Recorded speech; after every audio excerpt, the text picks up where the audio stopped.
Welcome. Thank you very much for having me. I'm Mathis Wackernagel with Global Footprint Network, and thank you so much for inviting me to talk about what ecological overshoot may mean for investors. And I would like to start with reflecting on what does it actually take? What information may be useful? Because there was this Californian person 100 years ago called Upton Sinclair, who very interestingly, he said, it's very hard to understand something if your salary depends on not understanding. In other words, if information doesn't feel empowering to people, they're more likely to fight it than to embrace it. And I think that's has been a challenge, particularly with a lot of environmental information that people know, yeah, it's important to know. But the more I know, the worse I'm off. So I don't want to know. So really for information to be effective, to help move in a positive direction, obviously it has to be empowering that people say, I want to know it, but obviously it also has to be factual, because if it's not factual, it's false. And then you act upon something wrong. And also it has to be relevant. So it's relevant to what you want to do. So these I see as the three key conditions for making information useful. And that's what I'm trying to apply to what I would like to tell you, what overshoot means. Now, what does overshoot, what's the context for overshoot? Just simply put, when you see these two circles, way back, humanity was very small compared to the size of the planet. But by now, our voracity, our demand on the planet has become so big that we exceed the planet's capacity. We're bigger than the planet. We're now in a full world, not anymore in an empty world. And how do we measure that? How do we know how much we use compared to what the planet's size is? We use a lens to look at what we see as the most significant resource, which is regeneration, the ability of ecosystems to regenerate what is being used. So photosynthesis takes solar energy, makes plant matter, that becomes the food for all animal life. And that's also related to the health of the ecosystems. Others, for example, they use the concept of planetary boundaries, where they look at what conditions enable ecosystems to be healthy. They look at the various conditions, the climate good, the biodiversity good, nutrients, etc., pollution, etc. These are input factors, or you could say production factors, to then generate regeneration. We just measure regeneration. And we see it as the most significant resource because it doesn't only limit how much food and fiber we can produce. Obviously, these are the biological resources and fish and everything.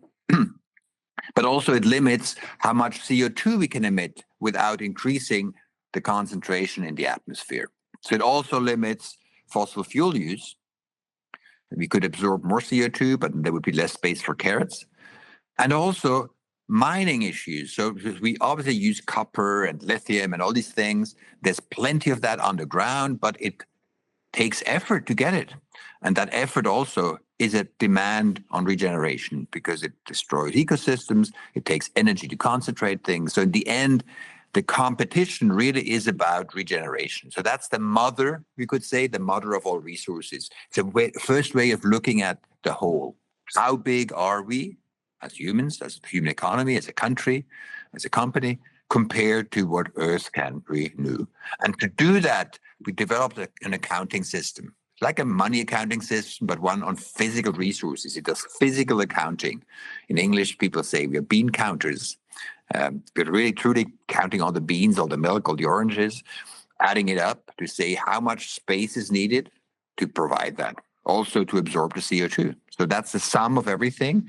That's the ecological footprint. That then we can compare with what we call biocapacity, the ability of ecosystems to regenerate. There's about 1.5 hectares of ecologically productive space on the planet today per person.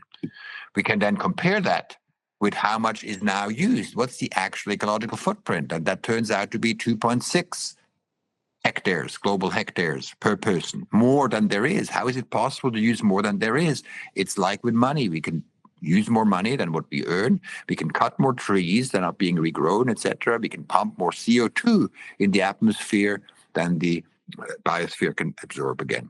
So yes, the footprint can be larger, and indeed it is. By now, about 70% larger. So if you compare demand against regeneration, that's about the ratio of like 1.7. It's like using 1.7 Earth. We only have one. And you can translate that into time and say, from January 1st, to what time have we used as much as Earth can renew in the entire year? And that would be August 1st last year. So from January 1st to August 1st, humanity used as much as Earth can renew in the entire year. And that's what we call Earth Overshoot Day. Now, just as a little addition, we may not want to use the entire planet for humanity. Actually, ecologists suggest in order to have healthy ecosystems and a robust biosphere, humanity shouldn't use more than half the capacity of the planet. That enables about 85% of biodiversity to persist. So that's 3 times less than we use now, roughly, at the global level. You can find out more. We have plenty of websites and to give you more ideas if you want to learn more. I'm sure they will be shared with you later on. There's more about that. But that's just one point. That's just the context. That's not the point really I want to tell. Just that's where we are in. Context means it's like we are on a stage. What's the backdrop of the stage? That's the context. This was just a context. It's like the backdrop on a stage. The question is, what does it mean now for investors? And we would say what's happening on the stage is we shift the question. And I think the key question for investors is which assets will hold value in the predictable future? Because the future has never been more predictable. We know that people want to eat and sleep and move about. And we also know that in any possible scenario, there will be more climate change and less resource availability. And so what will hold value? What will be able to operate in that future? We believe it's things that when you have more of them, global overshoot will go down. Why will that be of benefit? Because these assets, they will not run into resource constraints. Their costs will be, there will be less cost exposure. Costs for them will not go up as much. And most importantly, they will be more useful. So it doesn't mean that every one of them will become more valuable, but it's much easier for these kinds of activities to gain in value. Let me give you an example. Car factories. If you produce more cars, takes resources, then you sell the cars are being used, takes more resources, so overshoot goes up.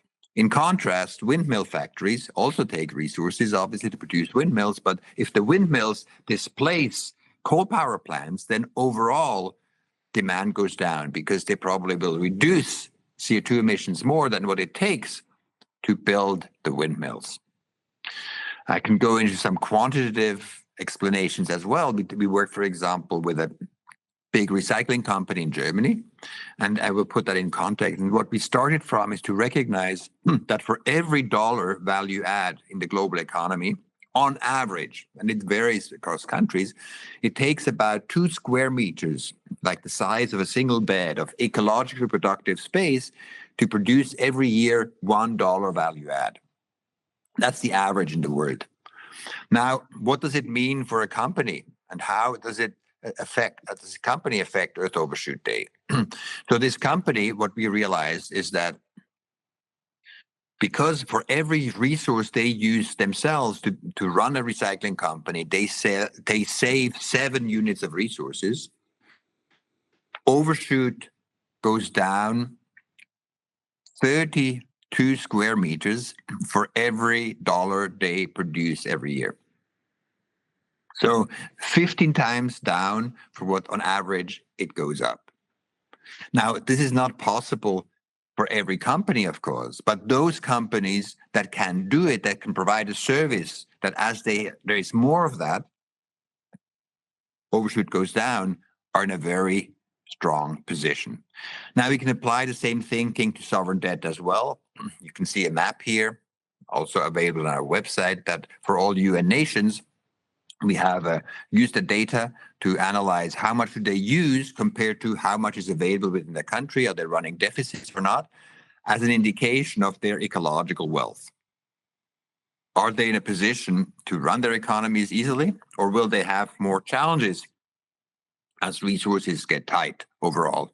And so that also has economic implications. I just wanted to mention that the logic doesn't only apply to companies, but also if you're interested in fixed income or like sovereign debt. Now, let me just summarize. What's the essence? I believe overshoot is becoming more and more our context, and actually recognizing that is of help. There's no benefit in not wanting to understand how the future works out, because it gives you insights in what choices you have and what opportunities there are for true value generation. What's the barrier? In the end, the question is, will people, and particularly investors, recognize that there is strong self-interest in responding to overshoot? And it goes even further, because if you see others not reacting to overshoot, the reality then is that the risk to you gets even higher because the world is not prepared. And preparing your assets for a world in ever more overshoot becomes your advantage. Thank you so much for your interest. I'm looking forward to the conversations, to your questions. And of course, you can find me on my website. Also, you can contact me through my website at wackernagel.info, where there are more opinions and specific explanations of what's going on, and also links to the Global Footprint Network website, the organization that I founded over 20 years ago, with plenty more information. Thank you so much for your interest, and looking forward to the conversation.